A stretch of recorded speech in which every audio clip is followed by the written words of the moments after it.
సంఘటన ఆ దినాన జరిగింది. This event is not going to be repeated again.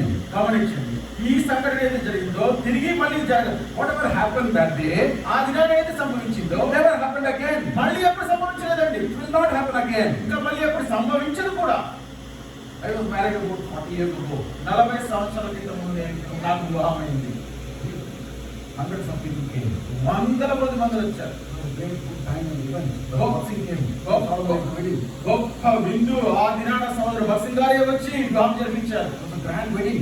గొప్ప వివాహం జరిగింది అక్కడ. It did not happen again and again.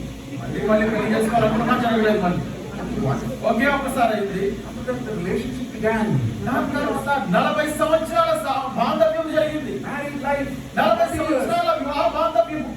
But only one day that event took place. కానీ ఆ వివాహం అనేది ఒకే ఒక్కసారి జరిగింది. I remember the wedding anniversary, but not like that. ఈ సంవత్సరం వివాహ వార్షికోత్సవం నేను జరుపుకుంటానేమో, దాని గురించి జ్ఞాపకం చేసుకుంటానేమో, కానీ మళ్ళీ వివాహం అయితే చేసుకోండి. This day of Pentecost was never repeated, and it will never be repeated. ఈ పెంటెకోస్తు దినం మళ్ళీ ఎప్పుడు జరగలేదు, జరగబోదు.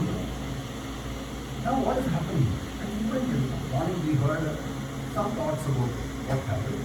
ఏం జరిగింది అనే దాని గురించి మనకు అనుభవం జరిగిందాము. Now everybody feels that they should make sound. ఇప్పుడు వాళ్ళ Sound from somewhere, they should make sound. ఇప్పుడు వాళ్ళు ఏమనుకుంటున్నారంటే పరలోకపు శబ్దం రావడం కాదు కానీ మేమే శబ్దం చేస్తామని అంటున్నారు. And that day, అది నాన్న they spoke in different tongues.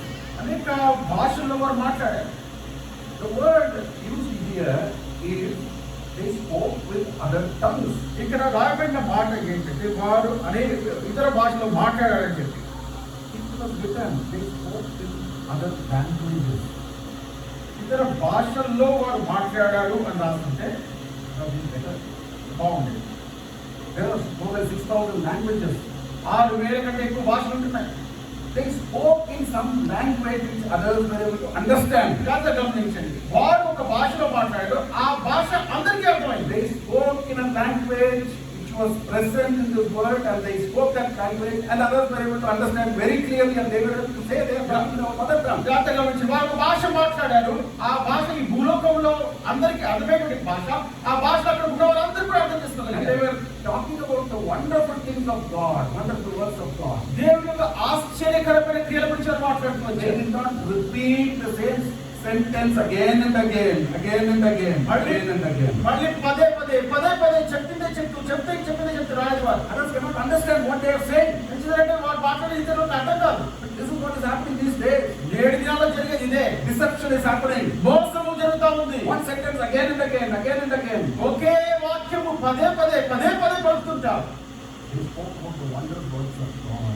They are language which others could understand. ఇతరులందరూ కూడా అర్థం చేసుకునేటువంటి రీతిగా దేవుని ఆశ్చర్యకరమైన క్రియల గురించి వారు మాట్లాడుతూ వచ్చారు. So we should be careful about this. కాబట్టి మనం చాలా జాగ్రత్తగా ఉండాలి. This event is not going to be repeated. గమనించండి, పదే చెప్తున్నారు, ఈ సంఘటన మళ్ళీ ఎప్పుడు జరగబోదు. And what they spoke was in a language which others could understand. ఇంకా వారు ఏదైతే మాట్లాడారో ఆ భాష ఇతరులందరికీ కూడా అర్థమైంది.